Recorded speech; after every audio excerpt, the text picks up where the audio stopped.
নমস্কার, জয় ভারত, জয় হিন্দ। আমি মদন দাস।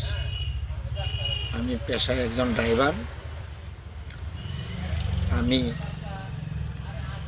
সবার আগে আমার দেশের প্রধানমন্ত্রী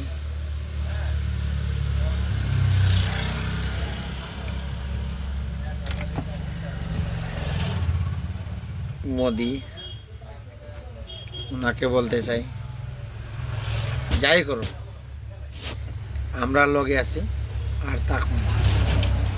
আমার একটা অনুরোধ, কংগ্রেস বা তৃণমূল বা বিভিন্ন পার্টির যত বড়ই নেতা হোক, তারা বিজেপির কোনো সদস্য বানাইবে না।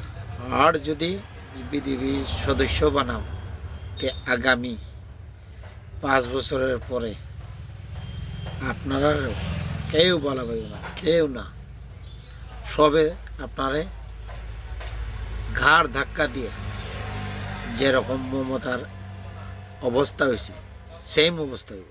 সেম। আজকে আমি কইলাম, পালাইবার জায়গা থাকতো না।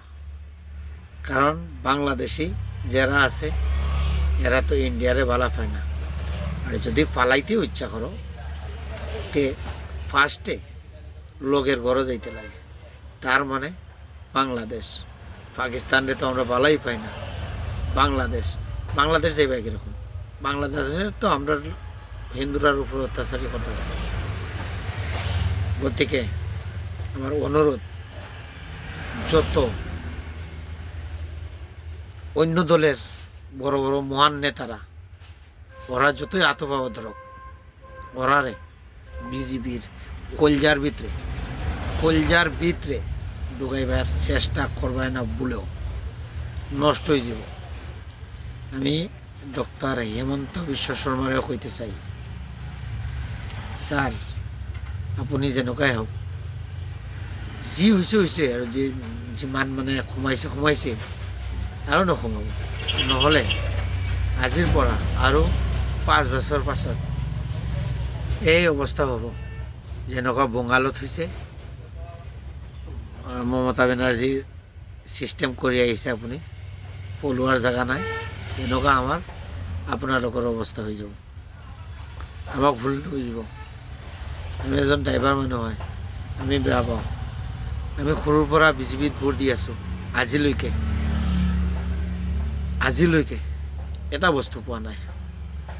যদি বিশ্বাস নাই, আমাৰ ঘৰৰ ভিডিঅ' বেলেগ এটাত দেখাই দিম, আপোনালোকে চাব পাৰিব আমি কেনেকুৱা। আমি কাম কৰি খোৱা মানুহ, আৰু কাম কৰিখিনি খাব বিচাৰোঁ।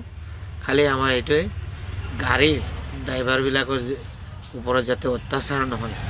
ই লাগিলে মুছলমানেই হওক, খ্ৰীষ্টান হওক, হিন্দू হওক, অসমীয়া হওক, बेंगोली হওক, देश का कोई भी जाति का, कोई भी धर्म का ड्राइवर रहने दो, ये लोग का सब साथ में अत्याचारी नहीं होना चाहिए। बहुत बुरा लगता है सर, बहुत बुरा। जय हिंद।